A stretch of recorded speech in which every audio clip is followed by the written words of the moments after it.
মহাকাব্য মহাভারত যেন এক অনন্ত রহস্যের খনি। আপনারা জানেন, পুরুষের ঔরসে এবং নারীর গর্ভজাত হলেই তাকে বলা হয় স্বাভাবিক সন্তান। কিন্তু মহাভারতে বারবার দেখা গিয়েছে যে বেশ কিছু ব্যক্তির জন্ম স্বাভাবিক উপায়ে হয়নি।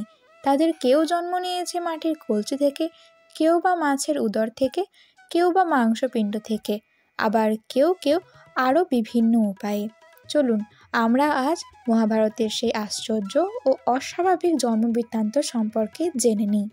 মহাভারতের সবথেকে জটিল ও রহস্যময় চরিত্র হচ্ছে তার রচয়িতা স্বয়ং ব্যাসদেব। তিনি নিজে মহাভারত লিখেছেন, আবার তিনি মহাভারতের অন্যতম প্রধান চরিত্র।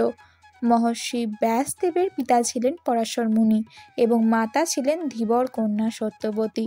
কোনো এক সময় পরাশর মুনি যমুনা নদীর পার হওয়ার জন্য নৌকায় ওঠেন, যে নৌকার মাঝে ছিলেন ধীবর কন্যা সত্যবতী। নৌকার অভ্যন্তরে অতীব রূপবতী সত্যবতী ও পরাশর মুনি একে অপরকে দেখে আকৃষ্ট হলেন। এরপর পরাশর মুনি সত্যবতীকে মিলনের উদ্দেশ্যে আহ্বান করলেন।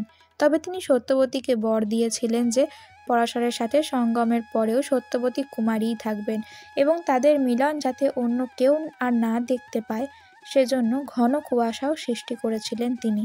এর ফলে পরাশর মুনির ঔরসে কিছুকাল পরে একটি দ্বীপে এক পুত্র সন্তানের জন্ম দেন সত্যবতী।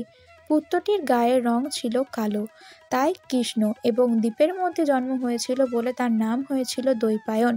মহাভারতের অন্যতম কুশীলব মগধের রাজা জরাসন্ধের জন্মবৃত্তান্ত অত্যন্ত অদ্ভুত।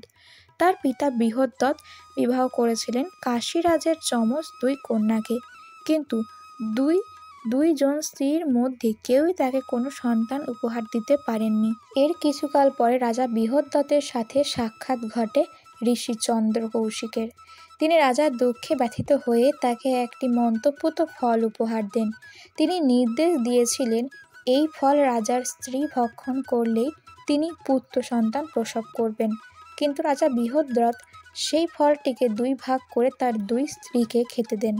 ফলে তার উভয় স্ত্রী গর্ভধারণ করলেন বটে, তবে তারা দুজনেই একটি সন্তানের অর্ধেক করে প্রসব করলেন। রাগে দুঃখে ক্ষোভে তিনি সেই অংশ দুইটি নিক্ষেপ করলেন গহীন অরণ্যে। আর সেই অরণ্যে বাস করতেন জরা নামের এক রাক্ষসী। রাক্ষসীটি সেই শিশুর শরীর অংশ দুটিকে কুড়িয়ে পেলেন এবং তার মায়াবিদ্যা প্রয়োগ করে জোড়া লাগিয়ে ফেললেন। এরপর সুস্থ সবল শিশুটিকে নিয়ে আবারও ফিরিয়ে দিলেন রাজার কাছে। আর যেহেতু জরা রাক্ষসী দুটি ভিন্ন অংশকে সন্ধিবদ্ধ করে শিশুটিকে প্রাণে বাঁচিয়েছিলেন, তাই শিশুটির নাম হয়েছিল জরাসন্ধ। মহাভারতের আরও একটি রহস্যময় জন্মবৃত্তান্তে আপনারা জানেন গুরু দ্রোণাচার্যের কথা।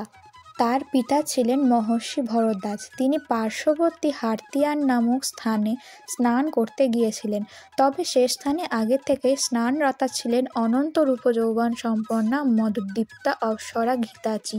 এমন সময় জলের তীব্র স্রোতে ভেসে গেল আবেদনময়ী অপ্সরার অঙ্গবস্ত্র। এ দৃশ্য দেখে সংযম হারিয়ে ফেললেন মহর্ষি ভরদ্বাজ, আর তার অসংযম প্রকাশ পেল শুক্র স্খলিত হওয়ার মাধ্যমে। ঋষি ভরদ্বাজ তার এই স্খলিত শুক্র সংরক্ষণ করলেন দ্রোণ কলস নামক একটি কাঠের কলসিতে। সেটির থেকে কিছুকাল পর জন্ম নিয়েছিল গুরু দ্রোণাচার্য। এখনও আরও অনেক জন্মবৃত্তান্ত এরকম শোনা বাকি। তাহলে আজকের মতন রাধে রাধে।